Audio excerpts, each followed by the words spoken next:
Prepare yourself for a preview of the English Premier League season 2019-2020. In this preview, individual player ratings based on a mathematical model and lots of historical match results are used as the basis for analyzing the coming season.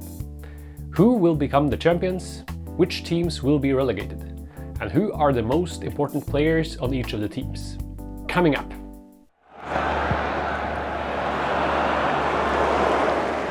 Hi there, my name is Lars Magnus, wishing you welcome to the world of football player ratings.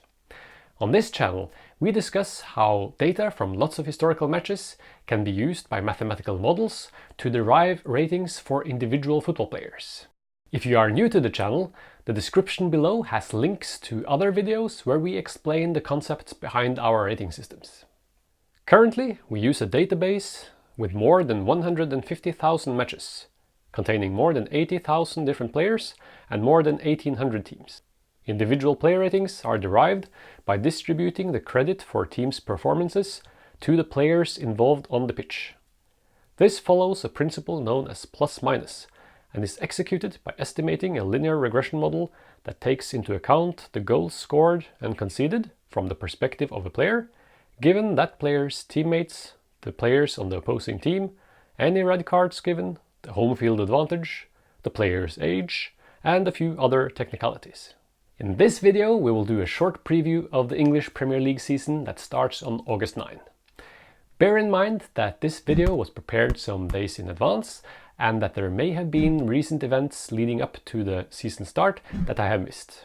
Just in case a lot happens after preparing this video, I will be posting updates on my blog, see the link over there, or on my Twitter account. Earlier I did a similar preview of the Norwegian top division, back in March. And to be frank, the predictions presented there were not entirely spot on, at least so far, given that about half the season remains. It's worth remembering throughout this video as well that the numbers presented are simply the outputs of mathematical models. It is up to you and to me to interpret those outputs. Let's jump straight in and look at the predictions for the final league positions of each team. Take, for example, Newcastle. They are expected to get 44.4 points during the season, and their expected final position is 12.8. The model has them ranked as number 11 out of the 20 teams, according to their expected performance. However, Newcastle are actually quite unlikely to end as number 11. The probability of that is only about 11%. There are several other final positions that are more or less equally likely for Newcastle. Wolverhampton is another team that is predicted to end up in the middle of the table. Interestingly, the model does not think that they are likely to perform as well in this season as in the previous one. However, we should note that the model is apparently quite unsure about where these two teams will end up. If we continue to reveal teams from the middle and down, we find next Watford, Brighton, Bournemouth, and Southampton, with increasing likelihood of being involved in the battle to avoid relegation. The bottom four teams, according to our plus-minus ratings, are Burnley, Norwich, Aston Villa, and then Sheffield United. The latter with a quite high probability of 35% of ending last. Even so, with around a 1 in 100 chance of ending as number 10 in the middle of the table. Moving on to the top half of the table. West Ham is expected to get 46 points this season, just below Crystal Palace with 47.6. Leicester is expected to gain just above 50 points and is most likely, but not very likely, to end up as number 8. Everton is ranked at number 7, and there is now a small gap up to the top 6. The teams in rank 4 to 6 are quite close in terms of the predictions made here. Arsenal, Chelsea, and Manchester United may once again fight each other for some important qualification spots for the European leagues. It is remarkable, though, that the model does not assign either of them as much as a 1% chance of gaining the trophy. Even the third team, Tottenham, is given just a measly 1% chance of becoming champions. This means, of course, that the two remaining teams are seen as heavy favourites. Liverpool is second, with a 23% chance of winning, whereas Manchester City is given a whopping 75% chance of replicating last year's final position. Now, it should be said that the methodology used to derive these probabilities, a Monte Carlo simulation, is known to overestimate the likely and underestimate the unlikely. There are ways to circumvent this problem, but the numbers that you have just seen are indeed likely to suffer from some of this unwarranted boldness. This predicted table is just a snapshot, based on the players available to the teams at the time of recording this video. This graph shows how the expected points total for each team has evolved over the past months as player transfers have influenced the teams. Interestingly, this preseason has not seen much in terms of interesting player transfers. As what we have seen so far is based on the ratings of individual players, let's have a look at some of those ratings. To do this, let's look at each of the teams in turn and list their 10 highest ranked players. Then we'll also look at some of the details for some selected players. This may take some time, so let me mute myself and put on some background music instead. Here we go!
there you have it, predictions for the English Premier League season 2019-2020 based on individual player ratings.